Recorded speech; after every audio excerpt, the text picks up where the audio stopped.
Halo semuanya, welcome back to channel tanyasaham.com. Pada hari ini kita akan membahas seputar market cap.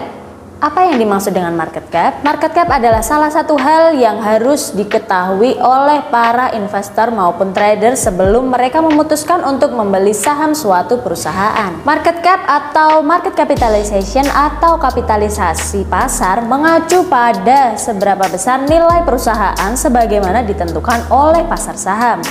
Ini didefinisikan sebagai total nilai pasar dari semua saham yang beredar. Market cap ini juga sering digunakan untuk menentukan ukuran suatu perusahaan serta mengevaluasi kinerja keuangan perusahaan tersebut. Jadi kalau kalian membeli saham dari suatu perusahaan tanpa mengetahui market cap perusahaan tersebut, bisa jadi kalian bakal nyangkut loh. Nah, untuk menghitung kapitalisasi pasar ini caranya cukup simpel.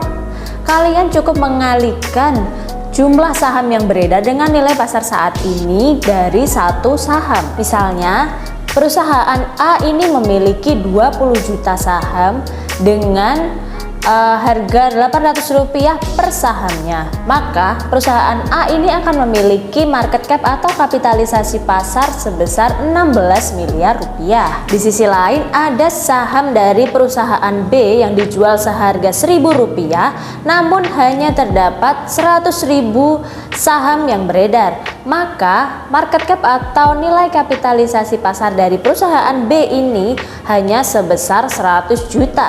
Jika harus memilih di antara perusahaan A atau perusahaan B, perusahaan mana nih yang bakal kalian pilih? Dalam dunia saham, perusahaan dibagi menjadi 3 jenis kapitalisasi pasar. Yang pertama ada kapitalisasi besar dengan nilai kapitalisasi lebih dari 10 miliar dolar. Yang kedua ada kapitalisasi menengah dengan nilai kapitalisasi di antara 2 miliar dolar hingga 10 miliar dolar. Dan yang terakhir ada perusahaan dengan kapitalisasi kecil yaitu nilainya di antara 300 juta dolar hingga 2 miliar dolar. Dalam berinvestasi, perusahaan dengan nilai kapitalisasi pasar yang besar dianggap sebagai perusahaan yang lebih mapan dan dengan sejarah yang umumnya lebih lama sehingga lebih aman jika kita ingin berinvestasi. Di Indonesia sendiri, posisi perusahaan dengan market cap terbesar masih dipegang oleh PT Bank Sentral Asia Tbk dengan kode emiten BBCA, di mana nilai kapitalisasi emitennya mencapai 930 triliun rupiah. Itu tadi sekilas tentang market cap, dan buat kalian semua yang belum subscribe tanyasaham.com, ayo dong buruan subscribe. See you on the next video and don't forget to play your own game. See you.